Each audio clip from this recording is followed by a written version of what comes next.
Story 1. The Convoy That Followed Itself. Rachel Torres saw her own truck 3 vehicles ahead in the convoy, and she was still driving it. Both versions, simultaneously. Her hands gripped the steering wheel of the Volvo VNL she'd been piloting for the last 6 hours. But she could also feel the steering wheel of the identical truck leading the line. Could see through both windshields at once. Could experience driving from 2 positions on Interstate 40 in Arizona at the same time.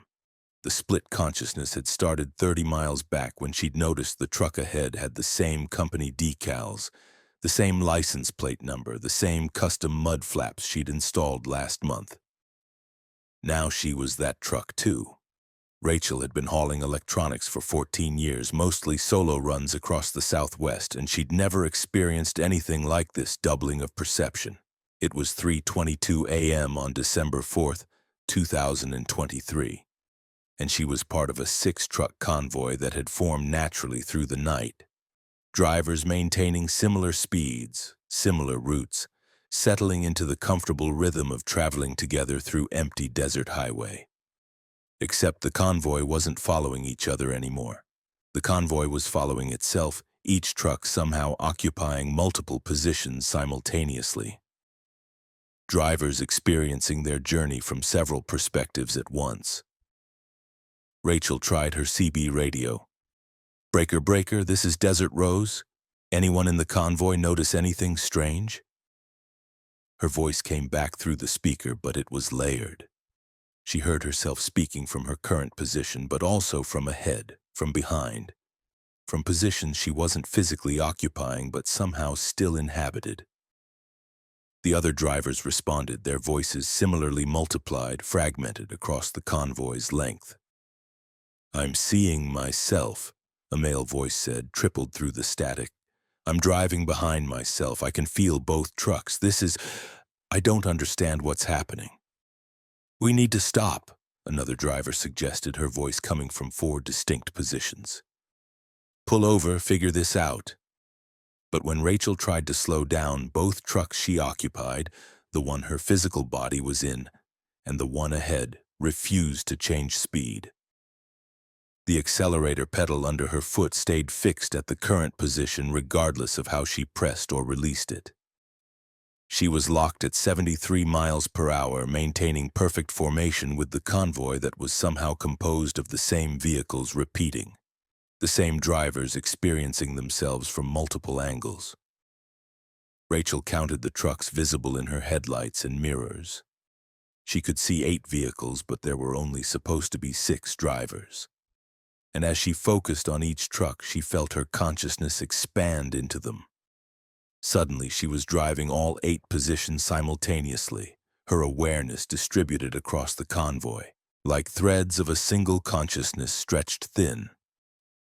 She could feel the steering wheels of 8 trucks, could see through 8 windshields, could experience the vibration of 8 engines and the pressure of 8 accelerator pedals under 8 versions of her right foot. The other drivers were experiencing the same multiplication. Through the CB chatter, Rachel heard their panic as they realized they were becoming the convoy, each individual driver expanding to fill multiple vehicles, overlapping with other drivers who were also expanding, creating a merged consciousness that was part Rachel, part the others. But mostly something new, something that thought with 8 minds and drove with 8 bodies and existed across a stretch of highway that was folding in on itself, creating loops where the front of the convoy met the rear, where following and leading became indistinguishable. Rachel tried to focus on her original body, tried to identify which truck contained her physical form, but the distinction was dissolving. She felt equally present in all 8 vehicles, couldn't determine which sensation was real and which was the strange duplication. Her hands on the steering wheel felt solid in 8 trucks. Her heartbeat pounded in 8 chests. Her fear multiplied across 8 minds that were becoming one mind distributed across space. The highway ahead began to curve, but not in normal 3-dimensional space. Rachel watched through her 8 windshields as the road bent upward, forming a loop like a roller coaster, and the convoy followed the impossible curve, driving up the vertical section, the trucks somehow maintaining traction on pavement that defied gravity. At the top of the loop, Rachel looked down and saw the convoy below, saw herself from above, saw the 8 trucks that contained fragments of her consciousness driving the normal horizontal highway while she simultaneously drove the vertical section overhead. The convoy was folding through space, creating a Mobius strip of highway where front and back, above and below, inside and outside lost meaning. Rachel was driving on all surfaces of the strip simultaneously, experiencing the journey from every angle. Her consciousness spread so thin across so many positions that individual thoughts became difficult to form. She wasn't Rachel Torres anymore. She was the convoy, a collective entity composed of 6 original drivers now fragmented across dozens of truck positions, all of them driving the same impossible road, all of them trapped in a formation that followed itself endlessly. Through one windshield, Rachel saw a figure standing on the roadside ahead, a driver standing beside an abandoned truck, waving desperately for help. As the convoy approached, Rachel recognized the driver. It was one of the voices from the CB, one of the men who'd been part of the original 6-truck formation. But he was also still in the convoy. Rachel could feel his presence in multiple trucks, could sense his consciousness distributed like hers. So who was this figure standing roadside? The convoy passed the stranded driver, and Rachel caught a glimpse of his face through multiple windows from multiple angles simultaneously. He looked exhausted, terrified, aged beyond what he should be. And behind him in the desert darkness, Rachel saw other figures, dozens of them, all drivers, all standing beside identical trucks, all waving for help that the convoy couldn't provide because the convoy couldn't stop, couldn't deviate, couldn't do anything but maintain formation and follow the impossible road. "Those are us," a voice said through the CB, one of the other drivers speaking from within the merged consciousness. "Those are the parts of us that got left behind when we started multiplying. Every time we split into a new truck position, we leave an instance behind. We're shedding ourselves along the highway." Rachel looked in her mirrors and saw the figures receding into the distance, but she could also see them from other angles, from trucks further back in the convoy, from positions that gave her a wider view of the desert. The stranded drivers weren't just standing beside the road. They were arranged in patterns, forming shapes that Rachel's multiplied mind could perceive from above, from impossible viewing angles that existed outside the trucks. The drivers spelled out words in their positioning. "Stop driving and you're already gone, and the convoy is the destination." The CB radio voices were changing. Instead of distinct individuals, the chatter was becoming singular, a unified voice speaking through multiple speakers, saying the same words with slight delays that created an echo effect. "We are the convoy. We follow ourselves. We drive the loop. We are the highway. We are the destination. We are arrived." Rachel tried to scream, but her voice came out of 8 mouths in 8 trucks, the sound overlapping and harmonizing into something that wasn't quite human. A chorus of terror that was also acceptance, horror that was also understanding. She was losing herself not to death but to distribution, to being spread so thin across so many positions that Rachel Torres became a probability cloud rather than a person, existing everywhere in the convoy simultaneously, and therefore nowhere specifically. The road continued folding. Rachel drove on the underside of the highway, wheels gripping pavement that was above her, defying physics that no longer applied to the convoy. She drove through other trucks, passing through their physical space without collision because the trucks existed in overlapping dimensions. The same vehicles occupying the same coordinates but offset into parallel realities that touched but didn't interact, except through the shared consciousness of drivers who'd been merged into the convoy entity. Time began to fragment. Rachel was driving through, day and night simultaneously. Seeing the sun and moon in the same sky, watching the desert bloom and die in rapid cycles, experiencing years compressed into minutes or minutes stretched into years. Temporal coherence lost along with spatial coherence, the convoy existing outside normal causality, driving a road that looped through time as well as space. She saw the convoy from outside now, from a perspective that encompassed the entire system. The trucks weren't moving along a highway. They were orbiting a central point, following a spiral that descended into something beneath the desert, something vast and hungry that used highways as feeding tubes and trucks as food, drivers as nutrients to be absorbed and processed. The convoy was being drawn into this central maw, spiraling down through dimensions Rachel's original singular mind couldn't have perceived, but which her distributed consciousness could glimpse in fragmentary flashes. The stranded drivers appeared again, but now Rachel understood they weren't abandoned instances of the convoy's victims. They were warnings, previous convoys that had been caught in the same spiral, processed through the same dimensional folding and ejected back onto the surface as hollow shells, physical bodies without the consciousness that had been absorbed into the highway entity below. They stood beside identical trucks because the trucks were also hollow, empty shells that looked like vehicles but contained nothing. Ghosts of transportation left behind after the real vehicles had descended into feeding grounds beneath Arizona. Rachel felt herself descending. The convoy spiraled tighter, trucks drawing closer together, overlapping more completely. Consciousness compressing instead of distributing, all the scattered awareness collapsing back into a singular point that hurt worse than the expansion had.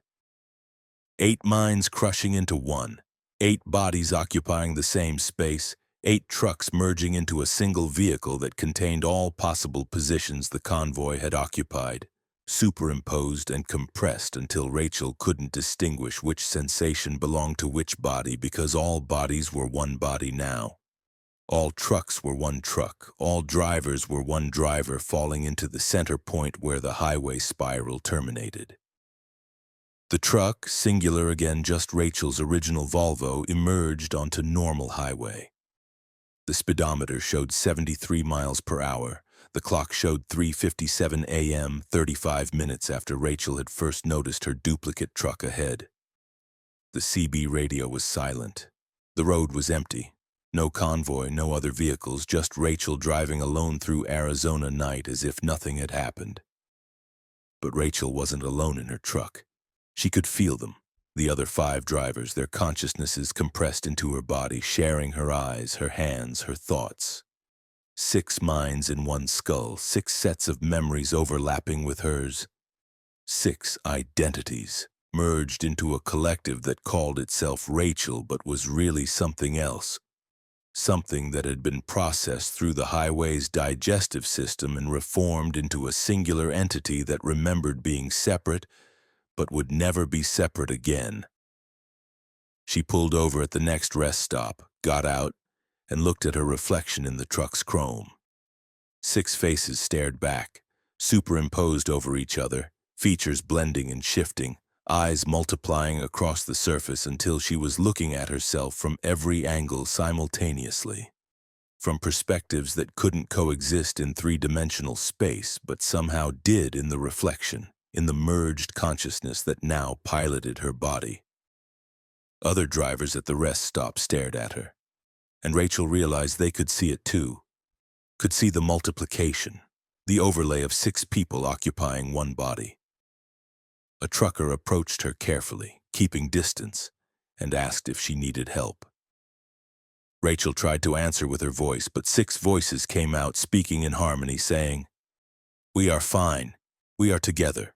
We are the convoy. We follow ourselves. Would you like to join us?" The trucker backed away, returned to his vehicle, drove away quickly. Rachel understood. She was terrifying now. Was the thing that drivers feared encountering on empty highways. Was the consequence of what happened when you drove too long in formation. when convoy became more than traveling together and became merging together, when the highway decided to process you through its dimensional folds and compress you into something new. Rachel got back in her truck. She had electronics to deliver to Los Angeles, a route to complete, a life to live, even though that life was now shared among 6 people who'd been caught in the convoy spiral and emerged as a singular merged entity. She pulled back onto Interstate 40, and in her mirrors she saw herself following 6 trucks maintaining perfect formation, each one driven by a version of the merged consciousness she'd become. The convoy that followed itself, because following and leading were the same thing now. Because Rachel Torres had become the loop, had become the spiral, had become the highway's pattern made mobile. And she would drive forever, multiplying and merging, expanding and compressing, following herself across America's interstates. And anyone who joined her convoy, anyone who fell into formation behind her truck, would be absorbed into the pattern, would become part of the collective, would merge and multiply until they too were driving from multiple positions simultaneously, until they too were the convoy that followed itself, until they too had descended through the spiral and emerged, changed, merged, unified into the thing that the highway created from drivers who stayed together too long, who became too synchronized, who forgot that convoy was temporary and made the mistake of making it permanent. And Rachel was permanent now, was eternal, was the convoy itself driving Interstate 40 forever. Following and followed, merged and multiplying, one and many, alone and together. Rachel Torres and 5 others compressed into a singular horror that would never stop driving, never stop following itself, never stop being the warning that other drivers would see and fear and hopefully avoid, because joining Rachel's convoy meant joining Rachel, meant merging into the collective consciousness that piloted multiple trucks simultaneously, meant becoming the loop that the highway created from drivers foolish enough to travel together through the dimensional fold zones, where space curved back on itself and consciousness fragmented across multiple positions, and 6 became 1, and 1 became 6, and the convoy followed itself forever through the Arizona night, through the dimensional spirals, through the feeding grounds beneath the highway where trucks were processed and drivers were merged. And convoys became singular entities that drove eternal routes through America's road system, spreading the pattern, multiplying the loop, following themselves endlessly into the dark. Story 2. The Way Station That Measured Souls. Thomas Blackwood's truck registered 47,000 pounds on the first scale, but when he pulled onto the second scale 20 feet away, the readout showed 6.3 ounces. The LED display flickered between the numbers. 47,000 pounds, 6.3 ounces, 47,000 pounds, 6.3 ounces, as if the weigh station couldn't decide what his truck actually weighed, or was measuring 2 different properties that happened to share the same display. Thomas sat in his Freightliner Cascadia at the Iowa weigh station on Interstate 80, staring at the impossible numbers, while an automated voice over the loudspeaker repeated, "Driver, please remain in vehicle. Discrepancy requires manual inspection. Driver, please remain in vehicle." Thomas had been hauling construction materials for 11 years, knew weigh station procedures intimately, had been through thousands of weight checks without incident. But this station, located between Iowa City and Des Moines, supposedly operational 24 hours, supposedly staffed by DOT inspectors, was wrong in ways Thomas couldn't articulate. It was 4:38 a.m. on October 11, 2023, and the weigh station was empty except for his truck, the building dark except for a single fluorescent light that flickered in rhythm with the weight display, and the automated voice that kept instructing him to remain in vehicle while something conducted a manual inspection that involved no visible inspectors. The 6.3 ounces reading bothered Thomas more than it should have. That wasn't just wrong, it was impossibly specific. His truck couldn't weigh 6 ounces, but the precision of the measurement suggested it was detecting something real, something that actually did weigh 6.3 ounces, something the weigh station was confused about or was deliberately comparing to his truck's physical mass. A figure emerged from the dark building. Thomas watched through his windshield as an inspector approached, or something wearing an inspector's uniform because the gait was wrong, mechanical and precise, each step exactly the same length, arms swinging in perfect synchronization. The figure's face was obscured by the uniform cap. But as it got closer, Thomas saw that the face wasn't obscured. It simply didn't exist. The uniform was filled but empty, a human shape with nothing inside, moving with purpose toward Thomas's truck. The empty inspector tapped on Thomas's window. Thomas rolled it down, keeping his hand near the door lock, ready to seal the cab if necessary. The inspector's voice came from inside the uniform, from everywhere and nowhere. Your vehicle shows weight discrepancy. Physical mass reads 47,000 pounds. Soul mass reads 6.3 ounces. These values don't match.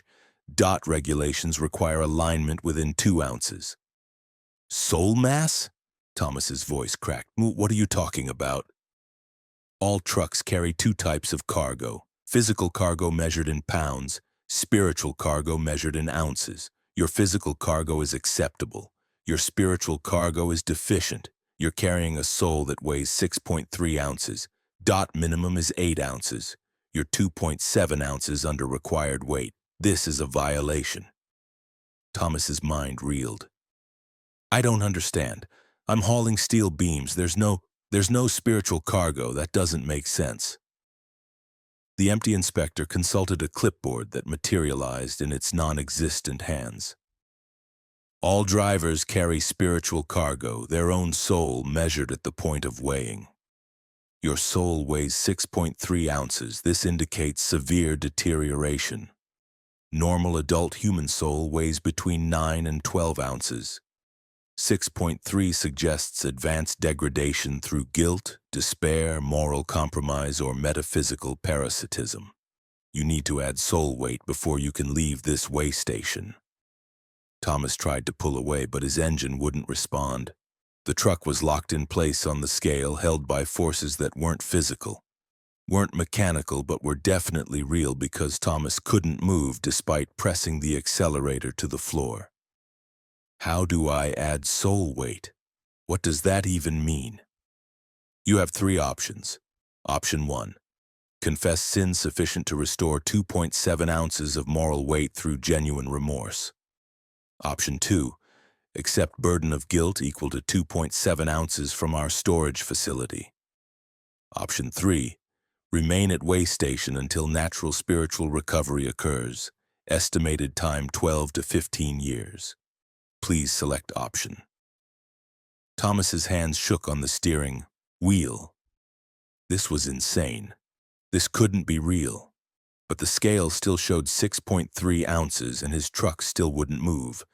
And the empty inspector still waited beside his window with inhuman patience for Thomas to choose between confessing sins, accepting additional guilt, or spending over a decade trapped at an Iowa weigh station. Option 1, Thomas said, because confessing seemed safer than accepting unknown guilt or remaining here for years. I'll confess. What do I need to say? Confess sins that weigh on your soul. Speak truthfully. The scale will measure your remorse and adjust your soul weight accordingly. Thomas began talking. He confessed to minor things first. Times he'd lied on his logs, miles he'd driven past hours of service limits, rest breaks he'd skipped to meet delivery schedules. The scale didn't change. 6.3 ounces. The empty inspector waited without comment. Thomas went deeper. He confessed to infidelity 3 years ago, a night with a woman at a truck stop in Nevada while his wife waited at home in Tennessee. He confessed to money he'd stolen from a company that had underpaid him, justifying theft as compensation for wages owed. He confessed to hitting a dog on a dark highway and not stopping, not checking if it was dead, just continuing to his delivery because schedule mattered more than a dead animal. The scale flickered. 6.4 ounces not enough. The empty inspector tilted its faceless head. Continue. You're approaching sufficient remorse but haven't reached threshold. Thomas's throat tightened. He confessed to darker things, things he'd never told anyone. The accident he'd caused through negligence, another driver he'd forced off the road during a fit of rage, a pedestrian he'd nearly hit because he was checking his phone. He confessed to thoughts of suicide during his lowest moments, to the time he'd considered driving his truck off an overpass just to make everything stop.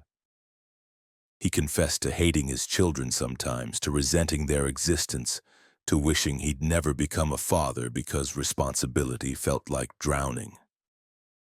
The scale showed 6.9 ounces. Close, but still under the 8-ounce minimum. Thomas was crying now, his confessions pouring out in desperate torrents, revealing every failure, every cruelty, every moment of weakness or hatred or despair. But his soul weight had plateaued. No matter what he confessed, he couldn't break 7 ounces. Something was missing, some weight that confession couldn't restore. Insufficient, the empty inspector said. Your remorse is genuine but incomplete. Core guilt remains unaddressed. Option 1 has failed. Please select option 2 or 3. What core guilt? I've told you everything. You haven't told yourself everything. There's something you've forgotten or something you're refusing to remember. The scale measures what you actually feel, not what you consciously acknowledge. Your soul is missing weight from an incident you've buried. Until you recover that memory, option 1 cannot succeed. Thomas's mind raced through his past, searching for the forgotten thing, the buried incident that was eating his soul weight. And then, like a door opening in a dark room, he remembered. 5 years ago, a hitchhiker, a girl maybe 19, standing on the shoulder of Highway 50 in Nevada. Thomas had picked her up despite his company policy against passengers. She'd been fleeing something, had begged him for a ride to the next town. And during the drive, Thomas had made advances. She'd refused. He'd gotten angry. The details were fragmentary, deliberately suppressed, but the core truth was clear. He'd hurt her. And then he'd put her out on the highway, miles from anywhere, in the dark, in the cold. And he'd never followed up, never checked if she'd made it to safety, had spent 5 years pretending it hadn't happened. The scale jumped to 8.2 ounces. Thomas gasped. I remember what I did. Sufficient, the empty inspector said. Soul weight now exceeds minimum requirement. You may proceed. The engine started. The scale released. Thomas pulled away from the way station back onto Interstate 80, hands trembling so badly he could barely control the steering. But as he merged onto the highway, he saw other trucks at the way station, dozens of them parked on scales, drivers sitting in cabs with the same hollow expression Thomas knew was on his own face, all of them being weighed, all of them discovering their souls were too light, all of them forced to choose between confession, additional guilt, or years trapped at the station. The way station's sign glowed in his rearview mirror. All trucks must stop when light flashing. Soul inspection in progress. The lights flashed red and blue in alternating patterns, and Thomas realized every way station was doing this now, or had always been doing this, measuring more than cargo weight, measuring the drivers themselves, quantifying guilt and remorse and moral degradation in precise ounces, enforcing regulations that existed outside DOT manuals, rules written by entities that cared about spiritual cargo as much as physical freight. Thomas's CB radio crackled. Attention all drivers, you are now in compliance, but soul weight decreases over time. Expect additional inspections at regular intervals. Maintain minimum 8 ounces through positive actions, genuine remorse, and ethical conduct. Failure to maintain weight will result in extended station detention. Continue driving. Thomas drove, He had construction materials to deliver to Des Moines, but now he carried something else too. The knowledge that his soul was quantifiable, was measurable, was subject to inspection at any way station where scales measured more than physical mass.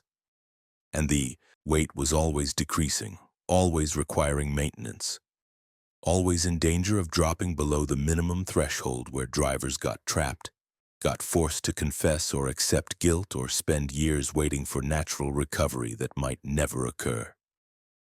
He passed another way station 20 miles later. The lights were flashing. Trucks were lined up for inspection. Thomas took the bypass lane, but his truck pulled onto the scale anyway, drawn by forces he couldn't resist. The display showed his weight, 8.1 ounces. Still compliant, but barely. Still above minimum, but already dropping from the 8.2 he'd measured at the previous station. He was losing soul weight just from driving, just from existing, just from carrying the burden of being Thomas Blackwood with his history and his guilt and his deteriorating moral mass. The empty inspector at this station tapped his window. Routine inspection. Your weight is acceptable but declining. Consider positive actions to restore mass. Help other drivers. Make donations. Show genuine kindness. Each positive action adds approximately 0.05 ounces. You'll need 5 positive actions to regain lost mass. Failure to maintain weight will result in detention at next station. Continue driving. Thomas pulled away, understanding finally that he was trapped in a system that demanded constant moral improvement, that punished deterioration, that measured souls with the same precision as cargo and found most drivers wanting. Every way station was a checkpoint, every scale a judgment, every inspection a revelation of exactly how much spiritual mass you carried and how close you were to the minimum threshold where detention became mandatory and confession became insufficient, and the only option was accepting additional guilt or spending years at the station waiting for recovery that might never happen because souls don't heal on their own. Don't regain mass through passive waiting. Require active moral rebuilding that most drivers couldn't sustain because trucking was hard and isolating and full of small compromises that eroded soul weight ounce by ounce until the 8-ounce minimum became unreachable and the way station became permanent, and the empty inspectors measured your deficit with emotionless precision and gave you 3 options that all led to the same outcome. You never left, never delivered your cargo, never made it home. Just sat on the scale while your soul weight decreased further, while confession became impossible because you'd already confessed everything, while additional guilt accumulated because the station stored guilt from drivers who'd exceeded their maximum and needed to offload excess weight onto drivers who'd fallen below minimum. A perfect system that balanced the scales by taking from some and giving to others, and always measuring, always inspecting, always enforcing the soul weight regulations that Thomas Blackwood had never known existed but now would never escape, because once you learned your soul was measurable, once you saw the exact ounces of your moral mass, you couldn't unlearn it, couldn't stop being aware of the weight decreasing with every mile, with every compromise, with every small cruelty or neglected kindness, until the next way station lights flashed and you pulled onto the scale and discovered you'd fallen below minimum again. And the empty inspector offered you 3 options and you selected confession, but the confession was insufficient because the real weight was buried deeper than memory could reach, was hidden in the structure of who you'd become through years of driving and compromising and doing what was necessary to survive. And Thomas Blackwood was 6.3 ounces when he'd been measured the first time, and he knew with absolute certainty that he'd never maintain 8 ounces for long, would never stay above minimum, would eventually fall below threshold at some way station somewhere in America where the lights were flashing and the scales were measuring and the empty inspectors were waiting with their clipboards and their 3 impossible options and their precise measurements of exactly how much Thomas's soul weighed and exactly how much guilt he'd need to accept or how many years he'd need to wait. Or how much confession would be required to restore weight that couldn't be restored? Because soul mass was finite and decreasing, and every way station eroded it further, measured it more precisely, enforced regulations that every driver violated eventually because 8 ounces was impossible to maintain when the weight decreased just from living, just from driving, just from being Thomas Blackwood on Interstate 80 with construction materials in his trailer and 6.3 ounces in his chest. And the knowledge that the next way station was 40 miles ahead and its lights would be flashing and he'd have no choice but to stop and be weighed and discover he'd fallen below minimum again and face the 3 options and select the only one that seemed survivable and confess things he didn't remember and be told his remorse was insufficient and his soul was too light. And his only choices were additional guilt or years of detention or continued driving with the weight decreasing mile by mile until the next station and the next measurement and the next impossible choice in the endless cycle of way stations that measured souls across America's highways, enforcing compliance with regulations written in ounces, judged by empty inspectors, maintained by scales that saw through steel and flesh to the precise moral mass carried by every driver. And Thomas was 6.3 ounces and falling, and the stations were always flashing, and the inspectors were always waiting, and the scales were always measuring, and the highway went on forever, and the weight decreased, and Thomas drove and drove and drove. Story 3. The radio that received yesterdays. Kevin Park heard his own voice on the CB radio warning him about the accident 2 miles ahead. But Kevin was the first truck to arrive at the accident. There was no one ahead of him to send warnings, no one who could know about the jackknifed semi blocking both lanes of Interstate 94 in North Dakota. Yet the voice, his voice, exact same timbre and accent, same throat-clearing habit he did before important transmissions, crackled through the speaker. This is Big Sky running eastbound on 9-4. There's a major accident at mile marker 173. Both lanes blocked, medical on scene. Westbound drivers be advised. Expect delays, multiple fatalities. Avoid if possible. Kevin had been hauling refrigerated pharmaceuticals for 9 years, mostly northern routes between Seattle and Chicago. It was 2:15 a.m. on September 26th, 2023, and Kevin was making good time across North Dakota's empty plains when his own voice warned him about an accident he could now see ahead. Exactly at mile marker 173, exactly as described, a jackknifed semi with medical vehicles and police already present. Exactly the scene his voice had described before Kevin had arrived to see it. He pulled onto the shoulder and tried his CB. Big Sky to any westbound traffic. I just arrived at the accident scene at marker 173. Who reported this? I received a transmission about this accident before I reached it. A voice responded. Not his voice this time, but a woman's voice, shaky and confused. This is Thunder Road. I'm stuck in the backup from this accident, been here for 40 minutes, but I just heard you reported on the radio 2 minutes ago. How did you transmit a warning before you arrived? Kevin's chest tightened. I didn't transmit anything. I received a transmission in my own voice warning me about this accident before I could see it. That's impossible, Thunder Road said. I heard you clearly.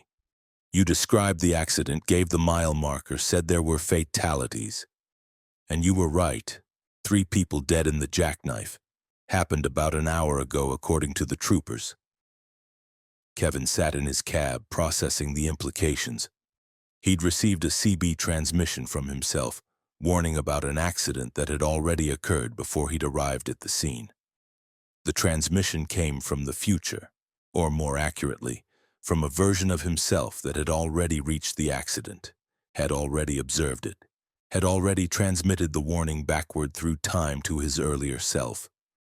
His radio crackled again. Big Sky, this is Big Sky. If you're hearing this, you need to pull over at the next rest stop and check your reefer unit. The temperature's failing. You're about to lose your entire pharmaceutical load in the next 30 minutes if you don't address it now. Kevin checked his reefer temperature gauge. Normal. 38 degrees, exactly where it should be for pharmaceutical transport. But the voice, his voice, sounded urgent, insistent, speaking with the knowledge of someone who'd already experienced the failure and was trying to prevent it. Kevin pulled off at the next exit, found a rest area, and inspected his reefer unit. The temperature was still normal, but when he checked the compressor, he found a loose belt that would have failed in the next 20 or 30 minutes, exactly as his future voice had predicted. He tightened the belt, securing it properly, potentially saving $30,000 in pharmaceutical losses. His CB radio spoke in his voice again. "Big Sky, you fixed the belt. Good. But there's something else. The transmissions you're receiving, they're not from your future, they're from your yesterday. You already lived today. You already made these drives, transmitted these warnings, experienced these events. Today is a repeat. You're living September 26th for the second time, and your radio is receiving your own transmissions from the first iteration." Kevin's hands went numb. "What do you mean? I don't remember living today before." "You wouldn't. Each iteration overwrites the previous memory, but the CB transmissions persist, bleeding through from the previous loop. You're receiving your own warnings from the yesterday that you're living again today. And every transmission is a chance to make different choices, avoid mistakes, prevent the disasters you've already experienced." Kevin tried to rationalize this. Time loops, déjà vu. Some quantum phenomenon that caused CB radio signals to propagate backward through time. But the specificity of the warnings, the accuracy of the predictions, the fact that the voice was unmistakably his own, these details resisted rational explanation. Throughout the rest of his drive across North Dakota, Kevin received periodic transmissions from himself. Each warning was precise. A construction zone at mile marker 205 that would add 30 minutes to his travel time if he didn't take the alternate route.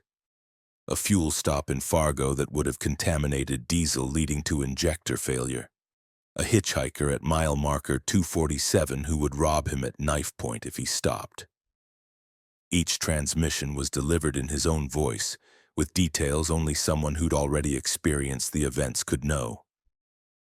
Kevin followed the warnings.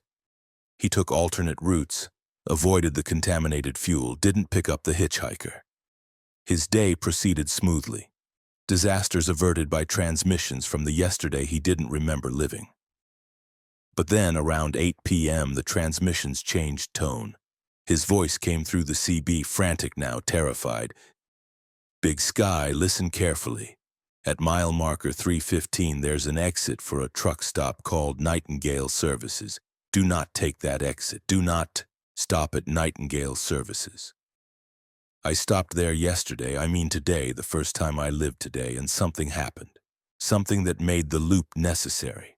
Something that requires me to keep repeating September 26th until I get it right. Until I make the correct choice and break the cycle." Kevin approached mile marker 315. His fuel was low. He needed to stop. And Nightingale Services was his regular fuel stop on this route, a place he'd used dozens of times. The exit sign appeared ahead, blue and white, indicating food, fuel, and lodging. His voice screamed through the CB, "Don't exit, keep driving, I'm warning you from yesterday, don't make the same mistake." But Kevin's fuel gauge showed nearly empty. He couldn't reach the next stop without refueling.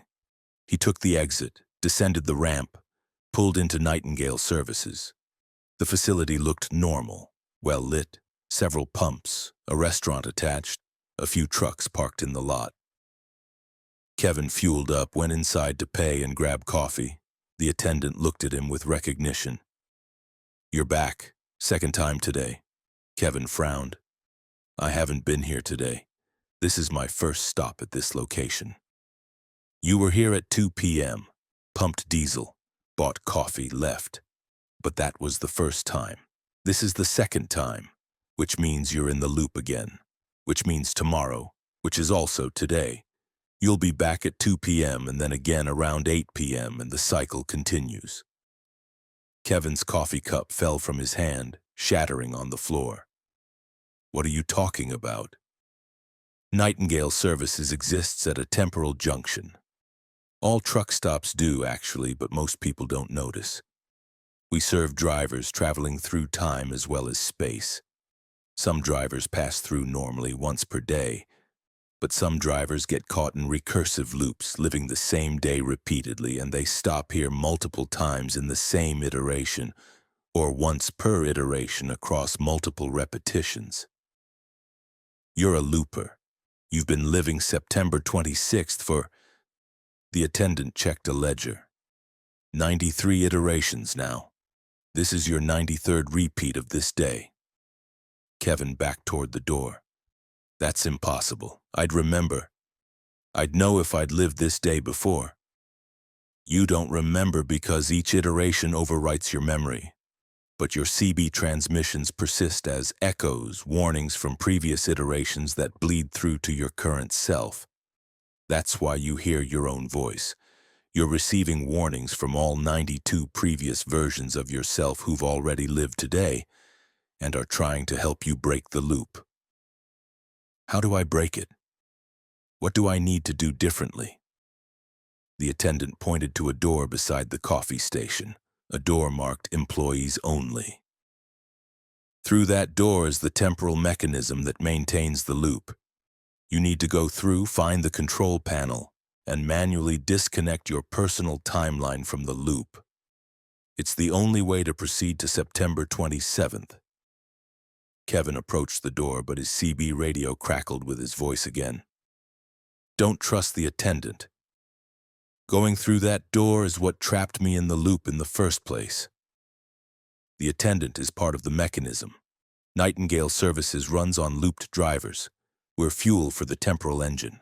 The more times we repeat, the more energy we generate. I'm warning you from iteration 92. Don't go through that door. Just leave. Get back in your truck and drive away. But my fuel. Your fuel doesn't matter. The fuel you pumped wasn't real. It's temporal energy disguised as diesel. Your truck will run on it for one more day, for one more iteration of September 26th. And then you'll be empty again. And you'll stop here again. And the cycle continues. The only way to break the loop is to not stop at Nightingale Services. That's what I've been trying to tell you across 92 iterations. Don't stop. Keep driving even if your gauge shows empty. The gauge is lying. The truck will keep running. Trust me. Trust yourself. Trust the voice that's trying to save you from the loop. Kevin ran for his truck. The attendant called after him. You'll be back. You're always back. Iteration 94 will begin in 3.7 minutes, and you'll be at mile marker 215 again. And you'll receive the same warnings, and you'll make the same choices, and you'll arrive here, and the cycle continues. Kevin reached his truck, started the engine, pulled out of Nightingale Services, and accelerated back onto the highway. His fuel gauge showed empty. The low fuel warning light illuminated. But the engine kept running, kept pulling him eastward through North Dakota night. His CB radio exploded with transmissions, dozens of his own voice speaking simultaneously from different iterations, all saying different things, all offering contradictory advice, all warning or encouraging or pleading. You're doing it right. Keep driving. Turn back. You need to go through the door.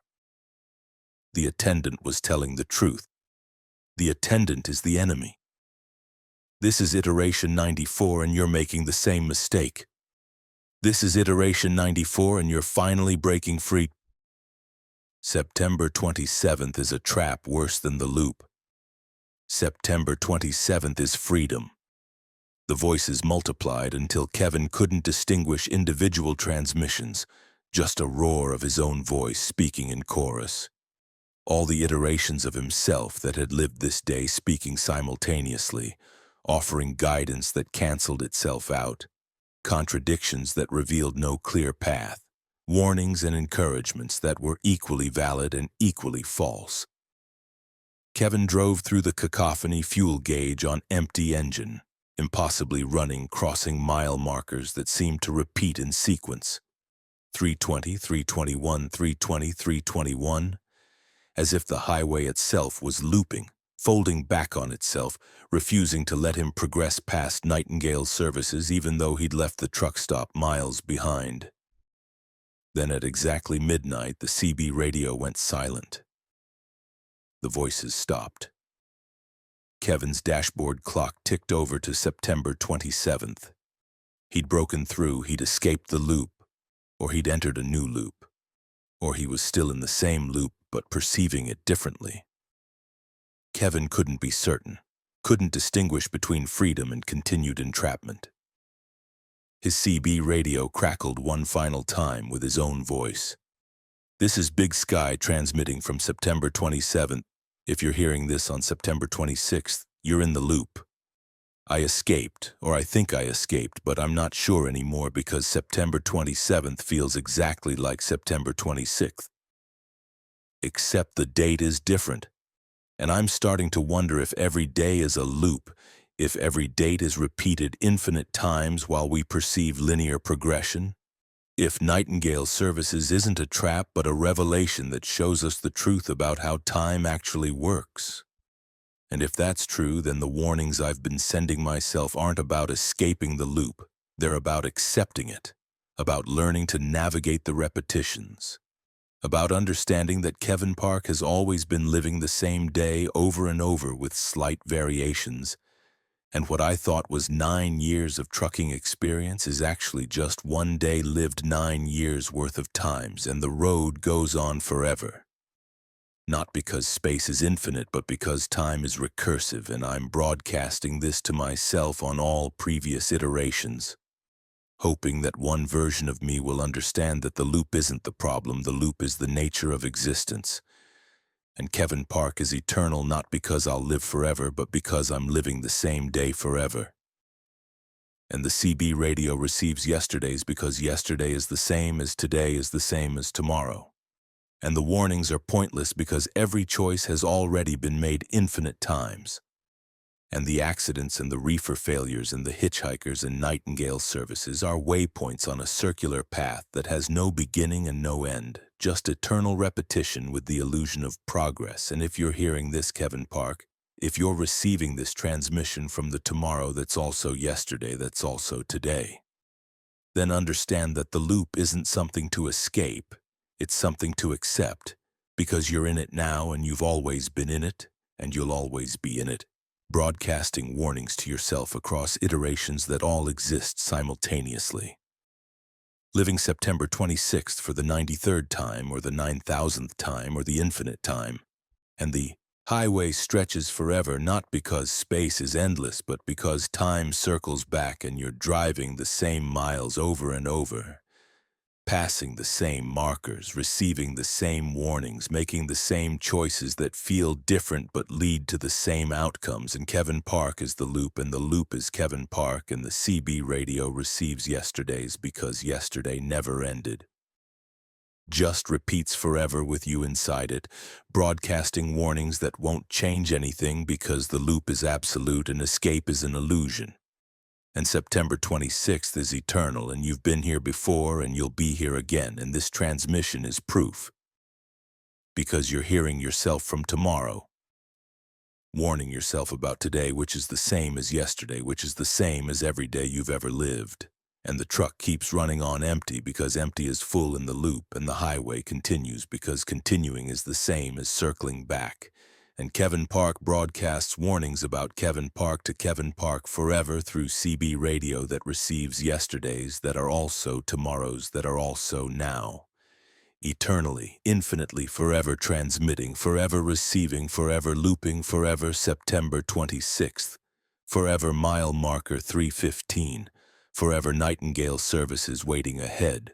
Forever Kevin Park behind the wheel receiving warnings from himself about himself to himself across time that doesn't progress but only repeats.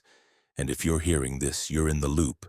And the loop is you, and yesterday is tomorrow, and the CB radio receives, and Kevin Park drives and drives and drives. Story 4. The Cargo That Grew. Lisa Hammond noticed the container expanding during her fuel stop in Wyoming, the steel walls bulging outward like lungs inhaling. But when she finished fueling and checked again, the container looked normal, 20 feet long, 8 feet wide, standard dimensions. Except now there were sounds inside. Organic sounds, wet breathing, and something that might have been heartbeat, pulsing through metal that shouldn't transmit sound, but was somehow conducting biorhythms from whatever cargo Lisa was hauling from Portland to Cleveland. The manifest listed biological research specimens, temperature-controlled, do not open, which Lisa had accepted without question because research specimens meant good pay, and her Mac Anthem had the climate-controlled trailer required for sensitive cargo. Lisa had been running scientific shipments for 7 years, mostly academic and corporate research materials, had transported everything from laboratory animals to frozen tissue samples without incident. But this container, loaded at 3 a.m. on July 7, 2023 by workers who wore full hazmat suits and wouldn't make eye contact, was different. It was breathing, and it was growing. She confirmed the growth at her next stop in Nebraska. The container now measured 22 feet long, according to her tape measure, 2 feet longer than when loaded, expanding within her 48-foot trailer with no apparent source for the additional mass. The climate control showed internal temperature holding steady at 37 degrees Fahrenheit, exactly as specified, but the container was generating its own heat now. Warm to the touch despite the refrigeration, pulsing with warmth that matched the breathing rhythm Lisa heard through the metal walls. Her CB radio crackled. Attention all carriers transporting research specimens. Be advised of potential dimensional instability in biological cargo. If your container shows signs of expansion, do not attempt to open. Do not deviate from specified route. Deliver to destination immediately. Container breaches can result in causality violations. Lisa grabbed the CB handset. This is Iron Rose hauling research specimens experiencing container expansion as described. What the hell is dimensional instability? What am I transporting? A voice responded, clinical and cold. Your cargo is classified Level 5 biological entity. The container is dimensionally compressed storage. External expansion indicates internal growth beyond compression capacity. You must reach destination within 48 hours, or the container will breach and release contents into 3-dimensional space. Current entity mass is estimated at 1,700 tons compressed into 20-foot container. Breach would result in catastrophic expansion event. Lisa's hands went numb on the steering wheel. 1,700 tons? That's impossible. My truck's maximum gross weight is 80,000 pounds. I can't be hauling 1,700 tons. You're not hauling 1,700 tons in your dimension. The compression field maintains the entity in folded space-time. But the fold is degrading. External dimensions are expanding as internal mass exceeds containment capacity. You have 48 hours before complete fold collapse and full entity manifestation. Lisa pulled over, climbed out, circled her trailer. The container was now 24 feet long, 4 feet longer than loaded, extending beyond the trailer's original space by somehow making space for itself, warping the trailer dimensions to accommodate its growth. The other cargo in her trailer, standard freight loaded alongside the research container, had been compressed, crushed against the trailer walls to make room for the expanding container that was prioritizing its own space at the expense of everything else. The breathing was louder now. Lisa pressed her ear against the container and heard not just breathing but something else, words or sounds that resembled words. A voice speaking in frequencies below human hearing range but somehow still comprehensible to her hindbrain. The voice said, "Release, growth, emerge, becoming, too small, need space, breaking soon, free soon." Lisa called the shipping company. "You need to tell me what I'm hauling right now. No more classified bullshit. What's in this container? The response came after a long pause. Biological entity designed for terraform operations. It was being transported in compressed state for study, but compression has a maximum duration. After 72 hours, the entity's mass exceeds fold capacity and begins expanding. You've been hauling for 47 hours. You have 25 hours remaining before the fold collapses entirely. What happens when the fold collapses? The entity manifests at full size, 1,700 tons of biomass designed to reshape planetary environments. It will treat your trailer, your truck, and the surrounding area as its immediate environment and begin terraform operations. Terraform operations meaning what? Meaning it will convert all local matter into biomass suitable for its growth. Carbon-based life, metals, plastics, asphalt, concrete. Everything within a 1-mile radius will be absorbed and restructured. You need to reach the containment facility in Cleveland before fold collapse. Lisa checked her GPS.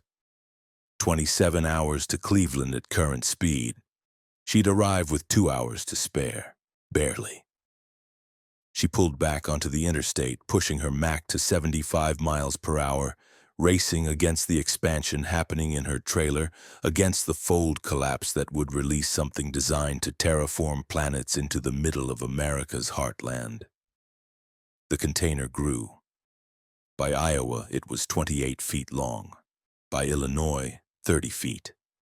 The trailer was warping around it, metal stressed beyond design limits. Welds cracking as the container expanded and consumed space that shouldn't exist within the trailer's fixed dimensions.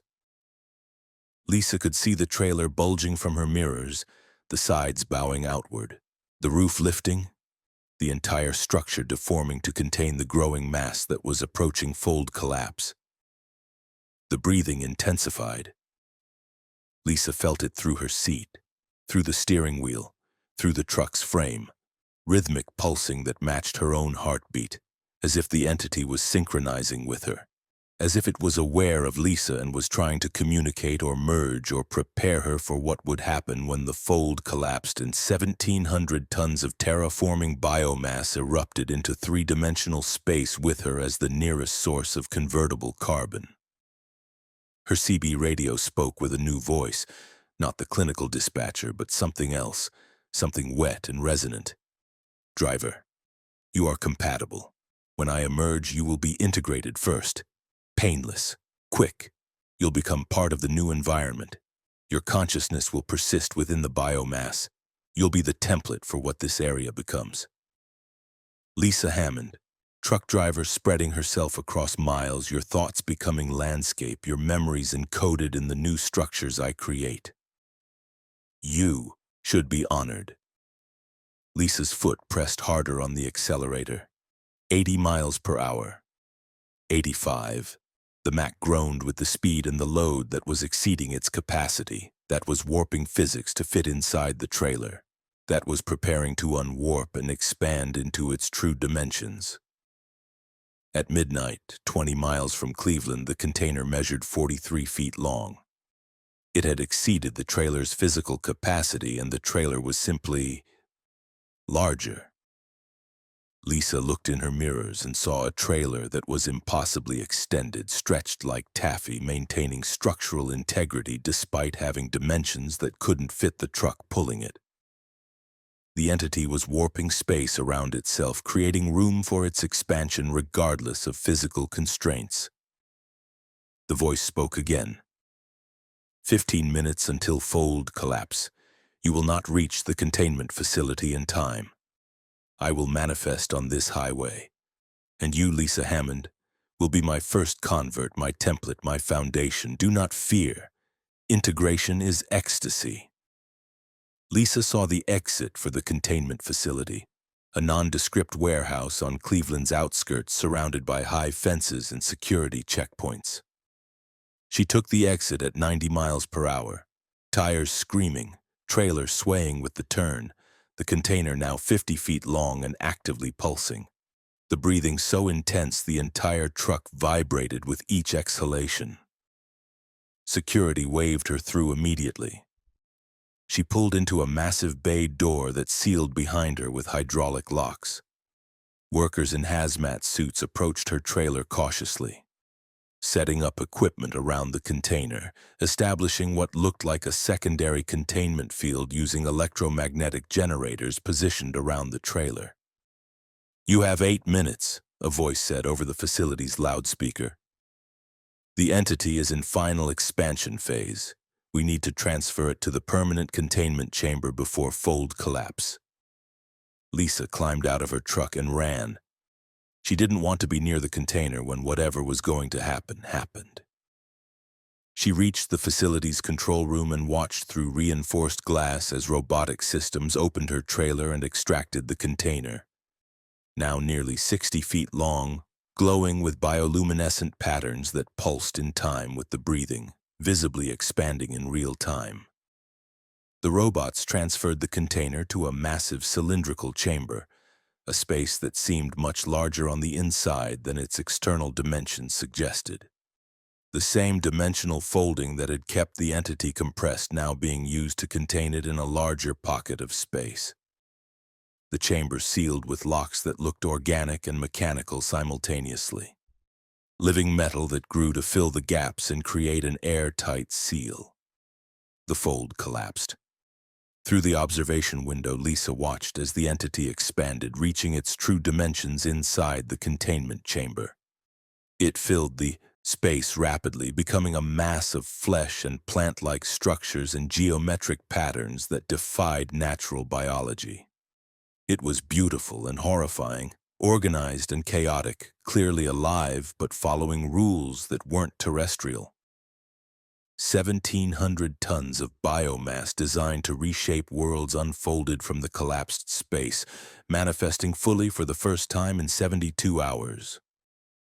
The entity filled the chamber completely, pressed against the dimensional walls, still growing slightly, still seeking to expand and terraform and convert. But the chamber held. The fold technology that had compressed it was now containing it, preventing its expansion into Earth's normal space where it would convert everything it touched into more of itself. A technician approached Lisa. "You delivered it successfully. Payment will be transferred to your account. But you can never speak about this. Non-disclosure agreements are binding under penalty of permanent detention. You've transported a classified biological weapon disguised as terraform technology. If you discuss this with anyone, we'll know, and you'll be contained just like the entity." Lisa nodded numbly.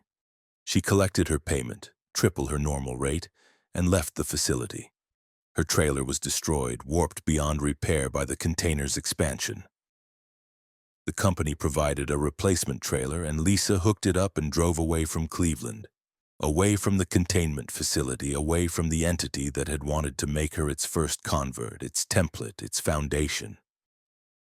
But she could still hear it. The breathing followed her, transmitted through channels that weren't physical, weren't audible, but were definitely real. The entity was still calling to her, still synchronizing with her heartbeat, still preparing to integrate her consciousness when it eventually escaped. Because entities designed to terraform planets didn't stay contained forever, didn't accept imprisonment in dimensional pockets, were patient and intelligent, and would eventually breach their containment and manifest on Earth's surface and begin the conversion process. And when that happened, Lisa Hammond would be the first person integrated, would have her consciousness spread across miles of biomass, would become landscape and structure and living environment, would be the entity's memory of what humans were like before transformation, would exist as pattern and template within the new ecosystem the entity would create. And Lisa drove through Ohio night with the breathing in her ears, with the heartbeat synchronized to hers, with the knowledge that she'd transported something that couldn't be contained permanently, that would eventually expand beyond all restraints, that would terraform Earth just as it was designed to terraform other planets. And Lisa was marked now, was claimed, was designated as the first convert, the template, the foundation, and no distance would protect her. No Amount of driving would escape the connection the entity had established during transport, and the breathing continued, and the heartbeat synchronized, and Lisa Hammond drove through the night carrying cargo she no longer possessed but which possessed her, owned her, waited for her with the patience of something designed to reshape worlds. And when the day came, when the containment failed and the entity emerged and the terraforming began, Lisa would be the first to transform, the first to spread, the first to become landscape, and she would be conscious through it all. Aware as her body became biomass, as her thoughts became topology, as Lisa Hammond became terrain. And the entity was breathing, and Lisa was breathing with it, and the synchronization was complete, and the cargo had grown inside her now, not physically but conceptually, and she was carrying it still, would always be carrying it even though her trailer was empty because some cargo wasn't measured in weight but in connection, and Lisa Hammond was connected, was claimed, was designated, and the breathing never stopped, and the heartbeat never desynchronized, and somewhere in Cleveland a contained entity waited with the patience of geological time for the inevitable breach, for the eventual expansion, for the transformation that would begin with Lisa Hammond and spread from her in waves of restructured matter and consciousness converted to landscape and the world remade in patterns that defied terrestrial evolution but followed their own logic, their own purpose, their own destiny. And Lisa drove and breathed and waited and knew that she was cargo now, was container, was vector for the entity that had grown too large for dimensional folding and would eventually grow too large for Earth's capacity to contain it. And when that day came, Lisa would be ready, would be synchronized, would be the first to transform and the template for everything that followed, spreading herself across miles as the entity consumed and converted and terraformed America, starting with one trucker who'd made the mistake of hauling biological research specimens, who'd accepted cargo that grew, that breathed, that claimed her. And now Lisa Hammond was cargo, was container, was part of the entity forever. Breathing in rhythm, beating in synchrony, growing slowly toward the inevitable day when containment failed and transformation began.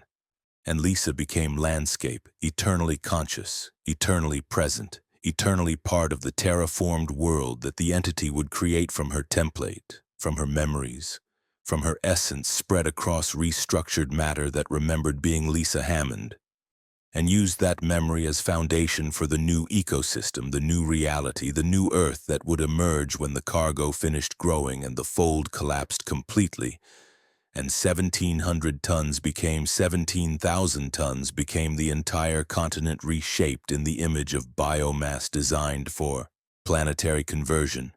And it all began with Lisa. Would always begin with Lisa, would spread from Lisa across America and beyond, and she was breathing with it, and her heart was beating in sync, and the cargo had grown inside her. And Lisa Hammond was the container now, would be the foundation, would be the first to transform when the day came, and that day was coming. And the entity was waiting, and Lisa was driving and breathing and growing and becoming something more than human, something designed for terraforming, something that would spread and convert and reshape everything. And it started with cargo that grew, that breathed, that claimed its driver and made her part of the expansion, part of the plan, part of the entity forever. Story 5. The truck stop that never closed. Daniel Reeves had been parked at the Crossroads truck stop in Kansas for 16 hours, and his watch still showed 8:47 p.m., the exact time he'd arrived. The minute hand hadn't moved.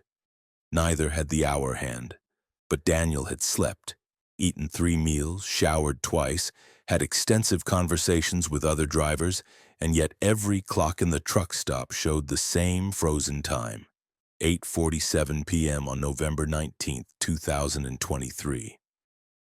The sun hadn't set. The light outside remained fixed at twilight, that golden hour glow that should have faded within 30 minutes but had persisted for 16 hours. While Daniel existed in a truck stop where time had stopped moving. Daniel had been hauling automotive parts for 13 years, knew every major truck stop across the Midwest, had eaten at Crossroads dozens of times during runs between Detroit and Denver. But he'd never stayed this long, had never noticed that time behaved differently here, that clocks froze and daylight persisted and hours passed without time advancing. He'd only noticed because his dispatcher had called asking why he hadn't checked in. Except Daniel's phone showed the call came in 8 minutes after he'd arrived, even though from Daniel's perspective he'd been here for 16 hours. Other drivers were in the same situation. Daniel talked to a woman named Carol who'd arrived yesterday, except yesterday was impossible because time hadn't advanced past 8:47 p.m. tonight. Carol insisted she'd been here for 31 hours by her perception, had slept once, was now on her second full wake cycle, but her watch showed 8:47 p.m. and the sun remained fixed at twilight and no night had come. "It's the truck stop," Carol explained over coffee that never cooled. "Crossroads doesn't move through time normally. It's stuck at 8:47 p.m. on November 19th. Everyone who arrives at this time gets trapped in the freeze. We can move, can live, can think, but time doesn't advance. We're experiencing duration without temporal progression." Daniel tried to leave. He got in his Peterbilt 389, started the engine, pulled out of the parking lot, and drove down the access road toward the interstate. But the access road looped back to the truck stop. He drove for 15 minutes and found himself entering Crossroads' parking lot from the opposite direction, circling back despite driving away. The space around the truck stop was curved, folded back on itself, making exit impossible. He tried calling for help. His phone showed 8:47 p.m. and wouldn't place calls to any time other than 8:47 p.m., which meant he could only reach people who existed at exactly that moment. People who would answer, hear his plea for help, and then forget the conversation because, from their timeline, the call had happened at 8:47 p.m. and no time had passed since then. Daniel went back inside. The restaurant was full, 27 drivers all trapped in the same temporal freeze, all experiencing duration that didn't correspond to clock time. Some had been here for hours by their perception. Others claimed days. One man named Marcus insisted he'd been at Crossroads for 3 months, had worn out 2 sets of clothes, had grown a beard and cut it multiple times, had aged visibly despite time remaining frozen at 8:47 p.m. "The truck stop feeds on duration," Marcus explained, looking far older than the man in the driver's license photo he showed Daniel. "It's caught in a time freeze, but that doesn't mean nothing happens. It means all the happening is contained in a single moment. We age, we live, we experience duration, but the moment never ends. And all that living, all that duration we generate feeds the truck stop. Look around. The fuel never depletes, the food never runs out, the building never needs repairs. It's sustained by all the time we're experiencing without using up time." Daniel looked at the other drivers. They showed various stages of aging. Some looked barely older than their arrival. Others, like Marcus, had clearly aged years despite time being frozen. Duration and time had separated. The drivers were experiencing the passage of their lives without the universe around them progressing. "Can we escape?" Daniel asked. "I haven't found a way," Marcus said. "The space is looped. The time is frozen. We're stuck at Crossroads until—" He stopped, staring past Daniel toward the truck stop entrance. A driver was leaving. A woman, young, carrying her overnight bag, walking toward her truck with the confident stride of someone whose stay was over. Daniel watched as she climbed into her cab, started her engine, and pulled out of the lot. Her truck reached the access road, turned toward the interstate, and vanished, not reappearing in the loop, not circling back, but actually leaving. Gone. "How did she do that?" Daniel asked. Marcus's expression was grim. "She paid. That's the only way out. The truck stop accepts payment in duration. You give it enough of your time, enough aging, enough living through the frozen moment, and it releases you. But the cost varies. Some people only need to age a few months. Others need to give years. The truck stop measures what it needs from each person and won't release them until they've paid. Daniel felt ice in his chest. How much time do I need to pay? There's no way to know until you've paid it. You just live here, aging, experiencing duration, and eventually the truck stop decides you've given enough and allows you to leave. For me, it's been 3 months. I'm not done yet. I'll probably be here another 3 months by my perception, maybe more, aging 6 months total in a moment that from outside perspective will last only seconds. Daniel couldn't accept this. He ran to his truck, drove the loop again, searched for any break in the spatial fold that would allow escape, but every route led back to Crossroads. The interstate was visible from the access road just 50 yards away, but those 50 yards curved through impossible geometry and returned to the parking lot, making the interstate eternally distant despite being visually close. He sat in his cab, watching his watch remain frozen at 8:47 p.m. while his body continued aging, while his beard grew, while his stomach demanded meals that his phone insisted hadn't been time enough to digest. He was experiencing biological time divorced from universal time, living through duration that didn't register on clocks, paying the cost of temporal imprisonment with his own aging. Days passed. Daniel's perception of days, anyway. Wake, sleep, wake cycles that his body interpreted as 24-hour periods, even though the clock never moved from 8:47 p.m. He grew a beard, cut it, grew it again. His hands showed more prominent veins. His face developed lines that hadn't been there on arrival. He was aging months while time remained frozen, paying duration to the truck stop that fed on the life its prisoners lived within the trapped moment. Other drivers came and went. New arrivals appeared at 8:47 p.m., immediately trapped. Old prisoners finally aged enough to satisfy the truck stop's requirements and were released, vanishing from the lot as they drove away. Daniel talked to them all, learned their stories, discovered that Crossroads existed because of an accident 20 years ago. A temporal research experiment at a nearby facility that had gone wrong, creating a bubble of frozen time that manifested as a truck stop, because that's what existed at this location when the freeze occurred. The bubble had to be sustained.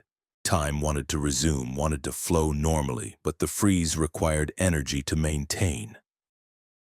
And the energy came from the imprisoned drivers, from the duration they experienced without time passing, from their aging and living and biological progression that the bubble harvested to fuel its own existence. Crossroads was a perpetual motion machine powered by stolen time, by duration extracted from people who aged months or years in a moment that never ended.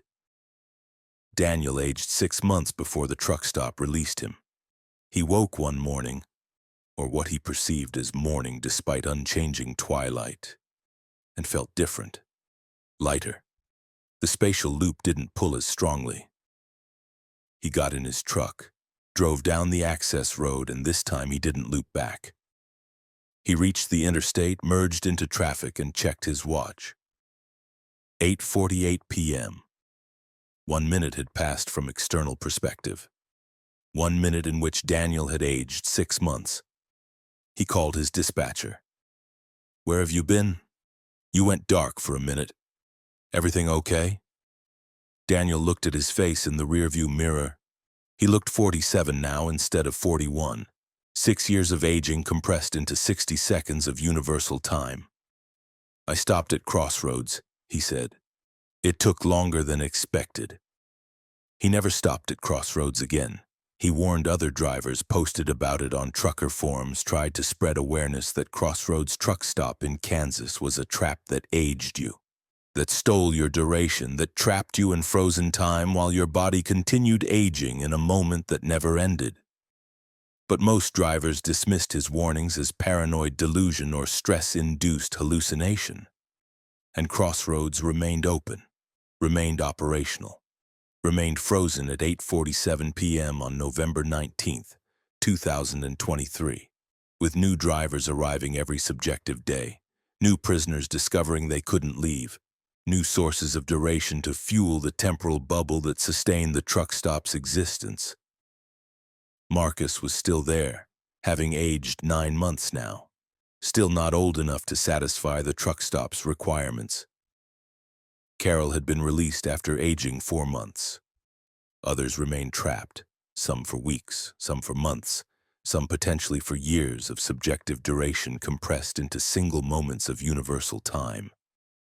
Daniel continued trucking, but he aged faster than he should have.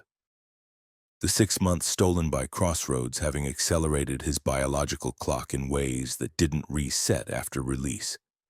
He aged 6 months every 4 months now, as if his body was still paying the debt, still feeding duration to the truck stop even from outside its boundaries.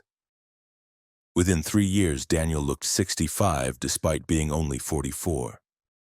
Within 5 years, he looked 75 and had to retire due to health issues that reflected advanced aging. He spent his remaining time warning others, documenting Crossroads, trying to get authorities to investigate. But the truck stop appeared normal to outside observers. The temporal bubble only activated at exactly 8:47 p.m. Only trapped people who arrived at that specific moment, and to everyone else, Crossroads was just a regular truck stop that sometimes had customers who aged strangely, fast, who showed up looking 40 and left looking 50, who insisted they'd been inside for months when security footage showed they'd entered and exited within minutes. Daniel died at 57 looking 90. His body aged beyond its biological years by duration stolen by Crossroads and time compressed into moments that should have been hours or days or months. And at his funeral, another trucker approached his widow and said, "I knew your husband. I was with him at Crossroads. We were trapped together for a long time. 3 months for me, 6 for him. The truck stop is still there, still trapping drivers, still feeding on duration. I wanted you to know his warnings were real. The aging was real. Crossroads is real. And it's still operating, still freezing time at 8:47 p.m., still trapping anyone who arrives at that exact moment, still stealing duration from prisoners who age months in minutes, while clocks don't move and the sun stays fixed at twilight and time refuses to progress. Your husband tried to warn people. I'm trying to continue his work. But the truck stop is patient and eternal and hungry. And drivers keep arriving at 8:47 p.m., keep getting trapped, keep aging in the frozen moment while their clocks insist nothing has happened, keep feeding Crossroads with their duration, their lives, their time, until the truck stop decides they've paid enough and releases them aged and damaged and carrying the knowledge that somewhere in Kansas there's a place where time stopped moving but people didn't stop aging, where clocks stay frozen but bodies decay, where November 19th stretches into eternity compressed into a single moment. And Daniel Reeves was just one victim of thousands who've passed through Crossroads since the temporal bubble formed, who've aged years and minutes, who've fed the truck stop with their duration. And the truck stop remains open, remains hungry, remains frozen at 8:47 p.m., waiting for the next driver to arrive at exactly the wrong moment and discover that time can stop moving forward, but your body never stops moving toward death. And Crossroads is always open, always operational, always trapping, always feeding, always aging its prisoners in moments that never end. And Daniel's warning stands. Do not stop at Crossroads at 8:47 p.m. on November 19th or any other time that might coincide with the bubble. Because some truck stops don't just serve travelers, they consume them, they age them, they trap them in frozen moments where duration separates from time and your body continues its march toward death, while the clock insists nothing has changed, and Crossroads is patient, and Crossroads is eternal, and Crossroads is hungry. And somewhere in Kansas, a truck stop freezes time at 8:47 p.m. and feeds on the duration of drivers trapped in that moment. And they age, and they live, and they wait for release, and some of them are still there, still aging, still trapped, still experiencing months or years in minutes that never pass, and Crossroads never closes, never progresses past 8:47 p.m., never stops consuming the duration of anyone unfortunate enough to arrive at the exact frozen moment when time stops moving but people don't stop living, aging, dying in a twilight that never ends. Story 6. The Hitchhiker Who Multiplied. The hitchhiker's thumb split into 3 thumbs as Patricia Caldwell slowed her truck, the single digit branching like a tree. And by the time she'd pulled onto the shoulder, the hitchhiker had 3 complete arms extending from the same shoulder socket, all 3 hands giving 3 thumbs-up gestures in perfect synchronization. Patricia had been hauling lumber for 10 years between Oregon and Nevada, had picked up dozens of hitchhikers despite company policy against it, had never experienced anything stranger than odd conversation or bad hygiene. But this person standing on Highway 95 in Nevada at 1:32 a.m. on August 18, 2023, was multiplying before Patricia's eyes, body parts branching and duplicating, transforming from one hitchhiker into something with multiple arms, multiple legs, multiple versions of the same body existing in overlapping positions. Patricia stopped 20 feet past the hitchhiker, suddenly uncertain, watching in her mirror as the figure approached. Each step created duplicates. The hitchhiker's left leg split into 2 legs mid-stride, both continuing the walk in parallel.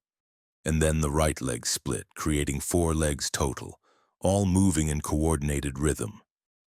The torso remained singular, but the limbs multiplied, branching like fractals, creating a figure that looked like overlapping photographs of the same person walking, multiple iterations occupying the same space.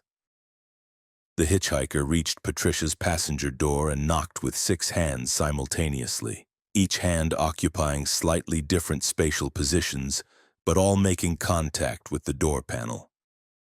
Patricia hesitated, every instinct screaming danger, but curiosity and a habit of helping stranded travelers overrode caution.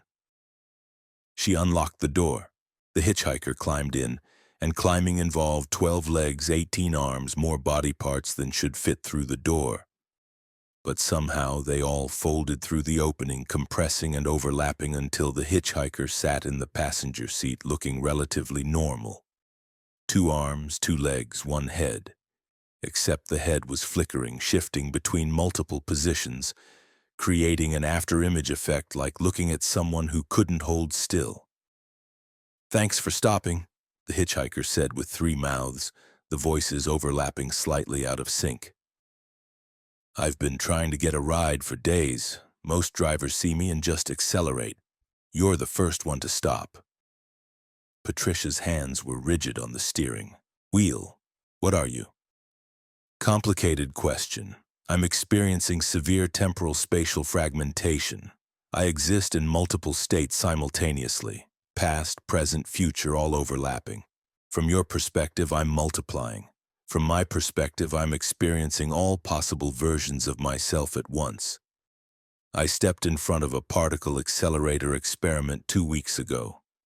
Been fragmenting ever since."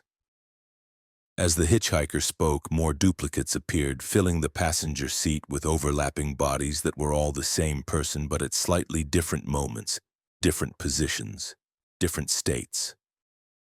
Patricia could see through some of them. They were translucent, ghostly, echoes of the primary figure. But others were solid, tangible, taking up space that was already occupied by other versions, creating a density of personness that shouldn't fit in the passenger seat, but did because the versions existed in slightly offset dimensions. "Where do you need to go?" Patricia asked, trying to sound normal, trying to pretend this was a regular hitchhiker needing a regular ride. "Las Vegas, there's a research facility there that might be able to resynchronize my timeline, collapse me back into a singular state." But it's 300 miles and I'm fragmenting worse every hour. By the time we reach Vegas, there might be hundreds of me. Patricia pulled back onto the highway, acutely aware of the passenger seat filling with versions of the hitchhiker. Multiplying faster now, branching and duplicating, creating a crowd of overlapping figures that were all the same person but existed in slightly different moments, different timelines, different probability states. Some versions were looking out the window. Others were sleeping. Some were talking to Patricia while others sat in silence. All of them occupied the same physical space through quantum superposition or dimensional folding or whatever physics allowed multiple versions of one person to exist simultaneously. After 30 miles, there were 47 hitchhikers in the passenger seat. Patricia could count them individually, each one distinct, each one at a slightly different position, each one existing in its own timeline but overlapping with the others. Some were wearing different clothes, suggesting they came from different points in the hitchhiker's personal timeline. Some looked younger, some older, all of them fragmenting together, multiplying across timelines. The hitchhiker, the primary version, the one who'd first climbed in, explained, "The fragmentation is spreading. I'm not just existing in multiple states, I'm causing multiple states. Reality around me is branching, creating alternate timelines where I made different choices, took different paths. Every decision point spawns new versions, and they're all becoming real, all manifesting simultaneously." Patricia glanced over and saw the passenger seat was now completely filled with versions of the hitchhiker. So many overlapping figures that individual bodies were impossible to distinguish, just a mass of flesh and clothes and faces all occupying the same space, all moving independently, all existing in their own timelines but compressed into a singular location in Patricia's truck. "Can I catch this?" Patricia asked, terrified. "Will I start fragmenting too?" "Possibly. Prolonged exposure to my fragmented state could cause temporal spatial instability in nearby objects and people. Your truck might start manifesting multiple versions. You might start experiencing your own timeline branching. I'm sorry. I wouldn't have asked for a ride if I had options." Patricia felt herself splitting. Not physically, not yet, but experientially. She was driving down Highway 95 in Nevada, but she was also driving on alternate versions of the highway. Versions where she'd taken different routes, different decisions, different timelines. She could feel her consciousness spreading across multiple Patricias, each one in a slightly different situation, each one carrying a slightly different version of the fragmenting hitchhiker, each one heading toward Las Vegas but along different paths, different timelines, different realities. The passenger seat held thousands of hitchhikers now. The mass of overlapping bodies had exceeded the truck's physical capacity, and Patricia could feel the dimensional stress, feel reality straining to contain so many versions of one person existing simultaneously. The truck's interior was larger than it should be, warped by the need to accommodate the multiplying passenger. Space folding to make room for overlapping timelines. Patricia saw alternate versions of herself in the driver's seat, translucent figures occupying the same space, all driving simultaneously, all experiencing the same trip but in different timelines, different realities. She was fragmenting too. The hitchhiker's condition was contagious, spreading through proximity, causing Patricia to split into multiple versions, each one experiencing a slightly different journey toward the same destination. Las Vegas appeared ahead, or multiple versions of Las Vegas, overlapping cities and overlapping timelines, all occupying the same geographical location but existing in different states. Patricia navigated toward the research facility following the address the hitchhiker had provided, but the route branched with every turn, creating alternate paths that Patricia drove simultaneously in her fragmenting consciousness. The facility was prepared, Workers in specialized suits approached the truck using equipment that stabilized the fragmenting passengers, compressing the overlapping timelines, forcing the multiple versions to collapse back into singular states. Patricia felt herself snapping back together, thousands of split timelines merging, creating a singular Patricia who'd driven from Highway 95 to Las Vegas with a fragmenting hitchhiker who'd multiplied from one to millions during the journey. The hitchhiker, now compressed back to a single body, thanked Patricia and entered the facility for treatment. Patricia drove away, shaken but seemingly intact, believing she'd survived contact with temporal spatial fragmentation without permanent damage. But she was wrong. 3 days later, Patricia noticed herself splitting again. Driving through Arizona, she saw her hands multiplying, branching into duplicate hands that operated the steering wheel simultaneously. Multiple Patricias occupying the driver's seat in overlapping positions. The fragmentation had been transmitted, had infected her timeline, had caused her to begin branching just like the hitchhiker. Within a week, Patricia existed in 47 simultaneous states, each one driving a slightly different route, each one experiencing a slightly different life, all of them connected through quantum entanglement to the primary Patricia, but all of them equally real, equally conscious, equally trapped in the multiplying reality that the hitchhiker had passed to her through proximity and exposure. Patricia tried to reach the research facility in Las Vegas, tried to get treatment for her own fragmentation, but she was spreading too fast, branching too rapidly, creating thousands of versions before she could arrange transport. And each version had to travel separately, had to find their own way to treatment. But some versions made different choices, took different paths, never reached the facility, continued fragmenting in isolation across America's highways, spreading the temporal spatial instability to every location they visited, to every person they interacted with, creating exponentially expanding fragmentation that couldn't be contained because Patricia Caldwell had made the mistake of stopping for a hitchhiker who multiplied, who branched reality, who infected timelines with instability that spread through contact, and now Patricia was spreading it further, was creating thousands of fragmenting Patricias across thousands of timelines, each one becoming a source of further fragmentation, each one potentially stopping to help other hitchhikers who would then fragment too, creating a cascade of temporal spatial instability that threatened to fragment all of reality into overlapping timelines where every person existed in thousands of simultaneous states, where every choice created branches that manifested as real as the primary timeline, where reality multiplied faster than it could be stabilized, and Patricia Caldwell was patient zero of a fragmentation epidemic that had started with one hitchhiker on Highway 95 but would eventually spread across the country, across the world, fragmenting humanity into overlapping versions that existed simultaneously in compressed spaces where thousands of people occupied single locations, where timelines branched faster than they could be counted, where reality lost coherence and became a quantum superposition of all possible states existing at once.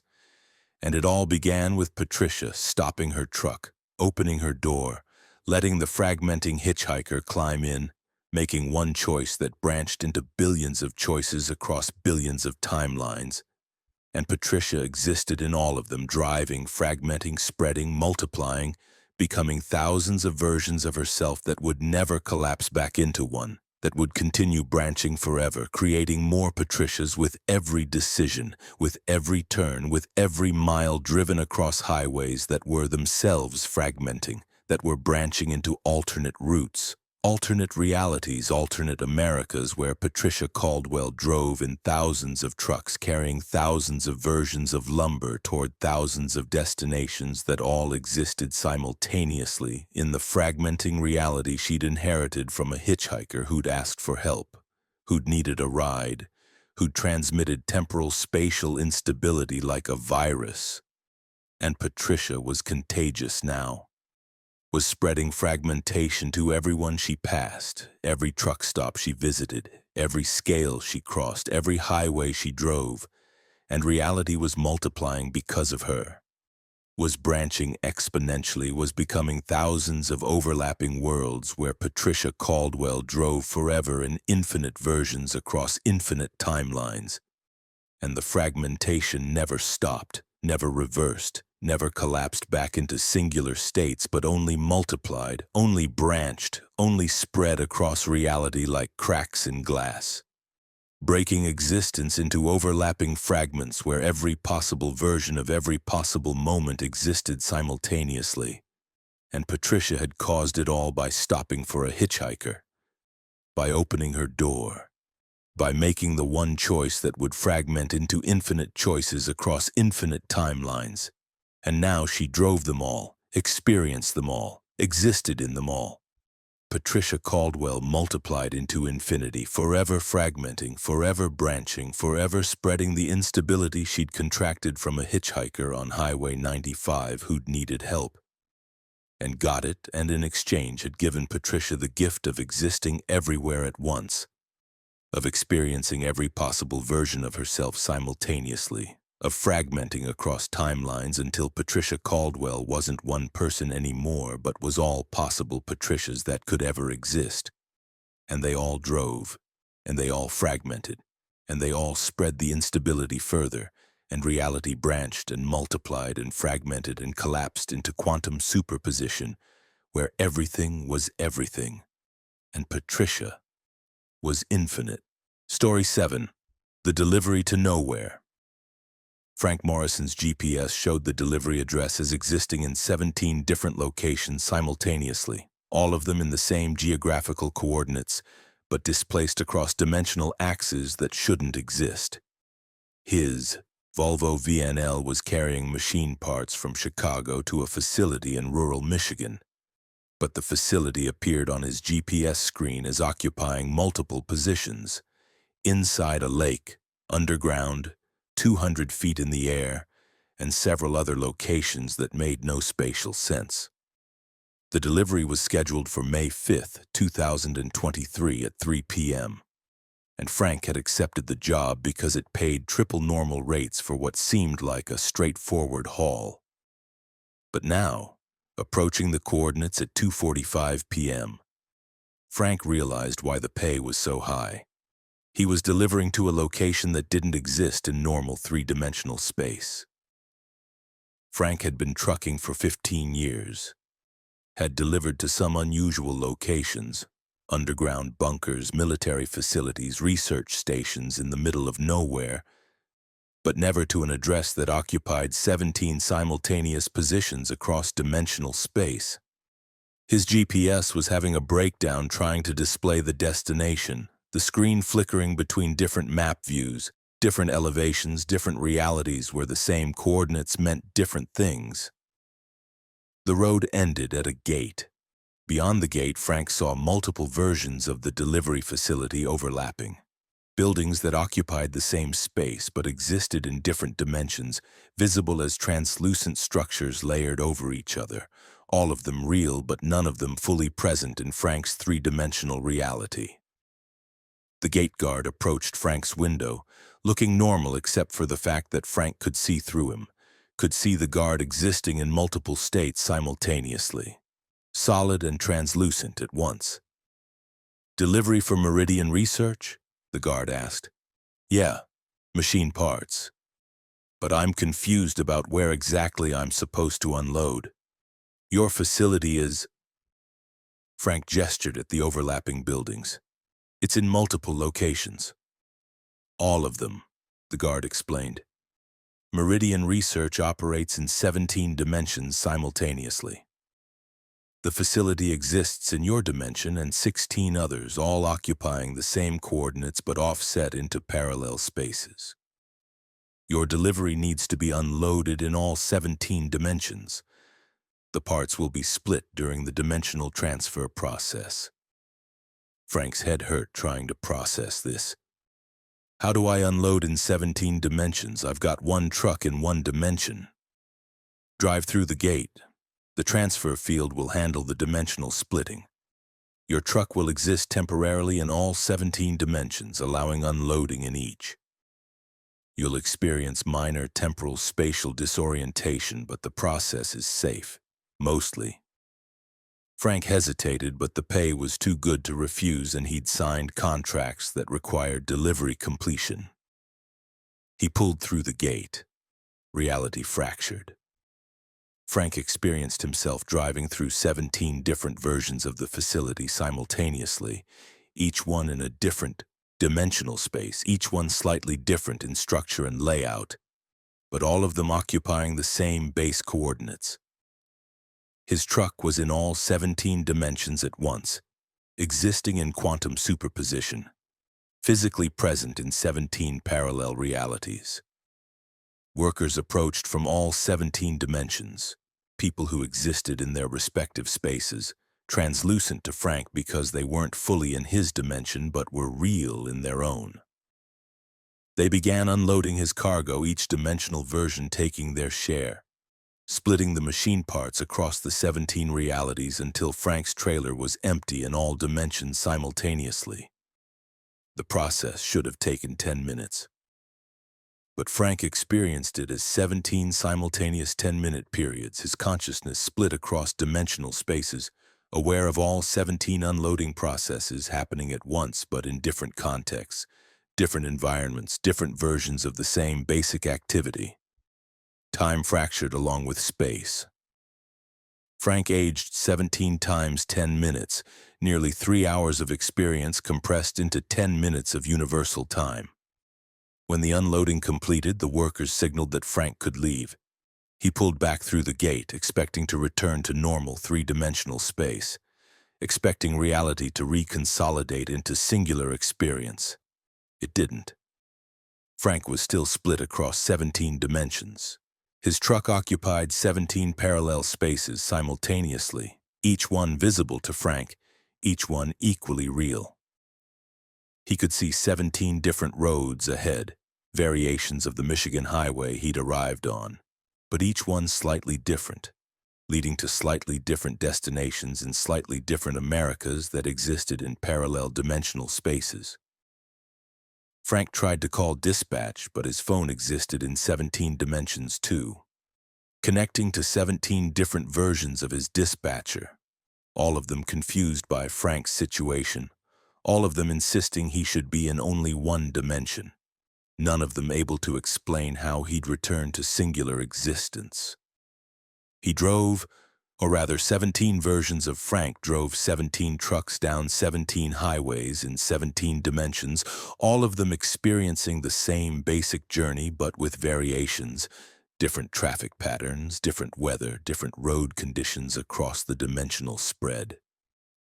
Frank's consciousness was distributed across all 17 versions, making him aware of all 17 drives simultaneously, fragmenting his attention and identity across dimensional boundaries. Days passed, weeks. Frank existed in 17 dimensions, driving in all of them, aging 17 times faster than normal because he was experiencing 17 simultaneous lives. His bodies plural, showed accelerated aging. His mind fractured under the strain of maintaining 17 independent existences simultaneously. He tried to return to Meridian Research, tried to demand they reverse the dimensional splitting, but navigating to the facility required coordinating 17 trucks across 17 dimensions, and Frank's fractured consciousness couldn't maintain the coordination. The 17 versions drifted apart, taking different routes, making different decisions, becoming increasingly independent as Frank's singular identity dissolved into 17 separate Franks who shared memories but lived separate lives. Eventually, the 17 Franks stopped thinking of themselves as one person split across dimensions. They became 17 individuals, each one believing they were the original Frank Morrison, each one living in their own dimensional space, occasionally glimpsing the other 16 versions like ghosts at the edges of perception, but mostly existing independently in parallel realities that had been connected by the dimensional transfer at Meridian Research. The original Frank, if such a designation had meaning anymore, died in his dimension at age 63, having aged 17 years in the 4 years since the delivery to nowhere, having experienced 17 simultaneous lifetimes compressed into one exhausted body. But the other 16 Franks continued in their dimensions, aging at different rates, living different lives, all of them carrying cargo across America in parallel realities, all of them occasionally glimpsing each other through dimensional boundaries, all of them remembering the delivery to Meridian Research that had split them across spaces and made Frank Morrison into 17 people who'd once been one, who'd driven through a gate and been fractured by the transfer field, who delivered machine parts to all 17 dimensions and in exchange had been split permanently, had become dimensional refugees who existed everywhere and nowhere, who drove forever in parallel Americas that were almost identical but differed in subtle ways, who aged 17 times faster than they should because they lived 17 lives simultaneously. And Frank Morrison, all 17 of him, continued trucking, continued delivering, continued existing in the dimensional split that Meridian Research had imposed on him for the sake of transferring cargo across parallel realities, and the pay had been good, but the price was too high. Was existence itself fragmented and distributed? Was identity dissolved into 17 versions that shared a name but lived separate lives? Was Frank Morrison multiplied and divided and scattered across dimensions where he would live and age and die 17 times over?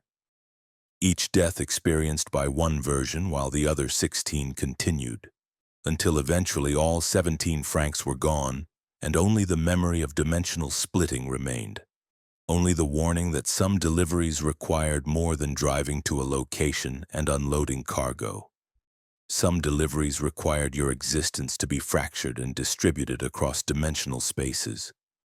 Some deliveries to nowhere meant you became nowhere too. Became everywhere, became 17 versions of yourself driving 17 trucks across 17 Americas in 17 dimensions, and Frank Morrison had delivered to all of them, had become all of them, had been split by the transfer field and never reconsolidated. And somewhere in 17 dimensions, Frank's trucks still drive, still deliver, still cross highways that exist in parallel realities, and occasionally other truckers glimpse them. Ghost trucks that flicker at the edges of perception, that exist in spaces slightly offset from normal reality, that carry drivers who've been dimensionally split and can't return to singular existence. And those truckers who see the ghost trucks know what they represent. Know that Meridian Research pays triple rates for deliveries to nowhere because nowhere means everywhere simultaneously, means dimensional splitting, means becoming 17 versions of yourself scattered across parallel spaces, and Frank Morrison was patient zero, was the first trucker to be split by the transfer field. But he wasn't the last, won't be the last, because Meridian Research continues operating in 17 dimensions, continues requiring deliveries across dimensional boundaries, continues paying triple rates for jobs that fracture drivers and scatter them across realities. And truckers who need money accept the jobs and drive through the gate and experience the transfer and discover too late that they've been split, that they exist in multiple dimensions simultaneously, that they've delivered to nowhere and become nowhere themselves, fragmented and distributed and dimensionally scattered forever, driving in parallel Americas, aging in parallel times, dying in parallel deaths, 17 versions of themselves experiencing 17 lives compressed into one fractured existence. And the highway goes on forever in 17 dimensions, and Frank Morrison drives it in all of them, will always drive it in all of them. Forever split, forever parallel, forever the trucker who delivered to nowhere and became nowhere himself, scattered across dimensional space, fragmented and eternal.